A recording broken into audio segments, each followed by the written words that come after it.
Magandang araw po sa ating lahat. Narito ang update sa ating ulat panahon ngayong araw ng Miyerkules, May 8, 2024. Patuloy pa rin nating minomonitor ang banta ng sama ng panahon o bagyo na posibleng pumasok sa bansa sa mga susunod na araw at antabayanan lamang po dahil atin itong aalamin.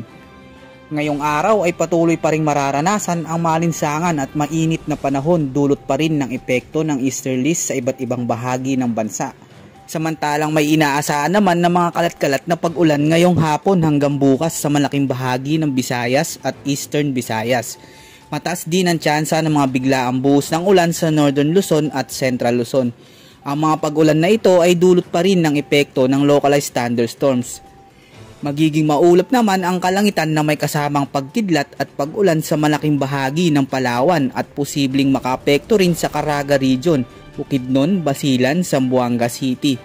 Sa Pangasinan at La Union naman ay magiging makapal ang kaulapan at sasamahan ng mga pulupulong pag-ulan dulot pa rin ng localized thunderstorms. At patuloy nga nating binabantayan ang posibleng bagyo at sama ng panahon na nabubuo na dito sa Timog Silangan ng Mindanao. Ngayong araw nga ay mas nagiging agresibo pa ang pinapakitang pamumuo ng mga makakapal na kaulapan. Base sa ipinapakita ng radar ay posible pang bumilis ang intensification ng sama ng panahon na ito bilang bagyo sa mga susunod na Sabado habang papasok na sa loob ng Philippine Area of Responsibility. At sa kaligitnaan naman ng Martes, Miyerkules at Huwebes mataas ang tsansa na bagtasin nito ang malaking bahagi ng Visayas at Timog Silangan ng Mindanao. At sa kalagitnaan naman ng Huwebes sa susunod na linggo ay posibleng tamaan nito ang Northern Luzon at Eastern Visayas. Inaasahan na posible itong magdulot ng malalakas na pag-ulan sa Northern Samar at Eastern Samar. Mataas naman ang posibilidad ng landfall scenario pagkatapos ay bagyang aakyat ito sa bahagi ng Luzon. Base sa pinapakita ng track ng bagyo ay posible pa itong magbago kung pupunta ba ito sa direksyon ng Hilagang Luzon o sa malaking bahagi ng Visayas. Sa ngayon, hindi pa natin masasabi kung ito ba ay aabot sa severe typhoon at kung saan ito direktang maglandfall sa bansa.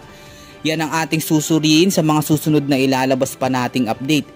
Kung sakaling ito ay lalapit sa malaking bahagi ng bansa at maglandfall sa kalupaan, ay maging alerto at handa sa posibleng banta ng pagbaha at malalakas na pag-ulan, lalo na sa malaking bahagi ng Visayas at Mindanao.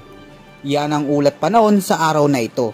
At upang maging alerto at handa sa anumang panahon lalo na sa mga papasok na bagyo ay manatiling nakatutok sa lahat ng update na ating i-upload.